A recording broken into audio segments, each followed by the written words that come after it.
All right, guys, welcome back to another video. And today we're kind of revisiting this Samsung Galaxy Note 20 Ultra that's a few years older now. So some folks are probably still looking to pick up this device or maybe comparing it to some budget devices right now for the price range, because you can pick this thing up. I've seen it as low as around 300 bucks. Renewed or even used but in great shape. So figured it'd be a good time to revisit this device. We are in the month of June of 2023. So the Note 20 Ultra. So maybe I'll start out with some of the cons right now. If you do pick up this device, know that it is not really going to receive many updates, especially like not the huge software updates that these phones typically get for about 3 years or so, because this is an older device. It may still get some security patches here and there. Samsung has been pretty good about going back to its older devices and kind of doing patches on them, even all the way back to the Note 9, which you guys, if you follow me, you know that's probably my favorite Note of all time, between the Note 9 and the Note 4. So this Note 20 Ultra, some things that I don't typically care for. I would say the battery life on this device was okay. Nothing impressive. It's passable, but definitely not impressive. So that would be one con, especially if you're getting an older device. You want to definitely check out the battery life to see if it's going to be a good battery or not, depending on where you purchase the device from. I don't know if they have a warranty or anything like that. If you get it from like a renewed program like Amazon, they should warranty the device for you for at least 90 days. So that way you're kind of protecting yourself as far as the battery goes. The 120 hertz refresh rate is excellent.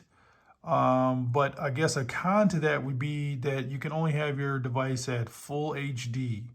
So it'll only be the 120 hertz at full HD on this particular device. But again, this is a great panel, so it shouldn't be too bad, but that would be considered a con. Something small, the S Pen on this device, controversial. It was moved.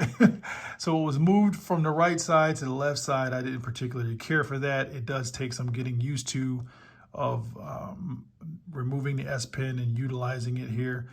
And which also leads me to this speaker that's easily covered at the bottom of the phone here.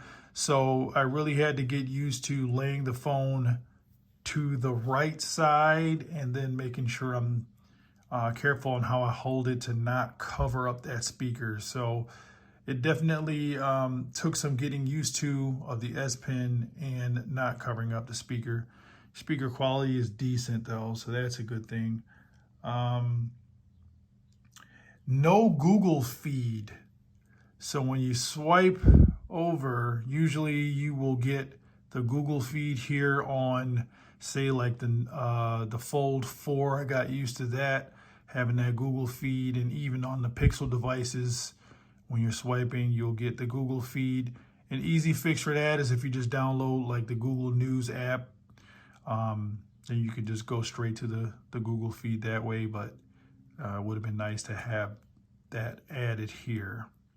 So right now it just gives you the Samsung News, so that you would be losing that if you picked up this device and you already had it on your previous device, but may not be a big deal for a lot of you.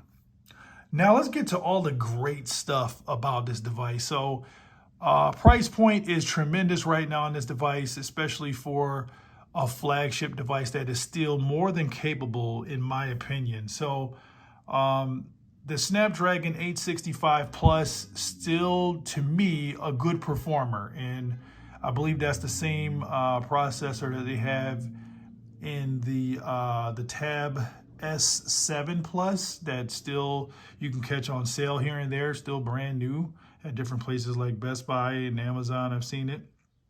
So a really good processor, still really good. Like I mentioned before, the 120 hertz, even though it's only full HD, it is still plenty snappy. You get great smooth scrolling and whatnot with that 120 hertz. So if that's something that you've gotten accustomed to, you don't lose it on this device. So that's a good thing. It is 5G. So that's another thing to consider if you're looking at getting a budget 5G phone. I'm always going to lean towards getting an older flagship phone that has 5G like this device here. 12 gigs of RAM, 128 gigs of storage is on this particular device.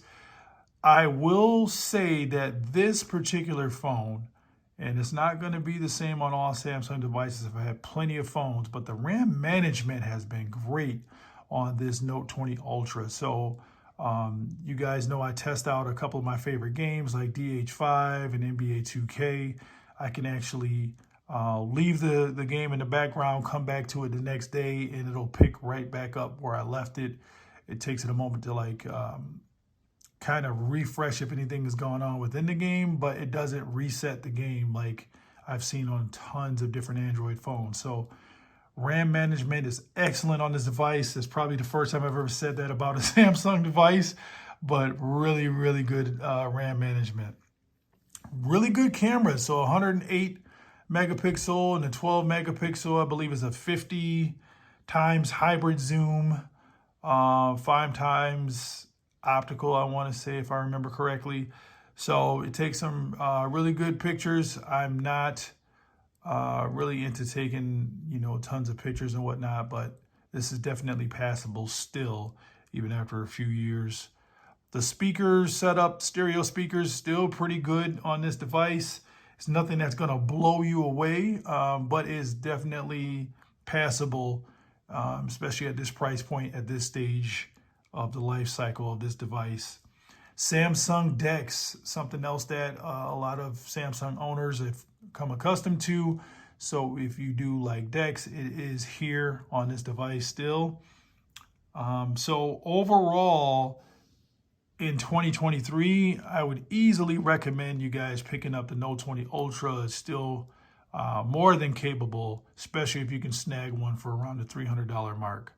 And another tip would be to get this device, and it could be great trade bait as well. So I know for the Pixel Fold that I did decide to pre-order, they're actually giving up around 600 or 650 bucks credit if you trade in a device like this. So if you guys have a Note 20 Ultra, and you're thinking about getting a folding device, even if you went through Samsung to get the Fold 4 right now, I believe they're still giving about $800 credit for this device. So it has held its value.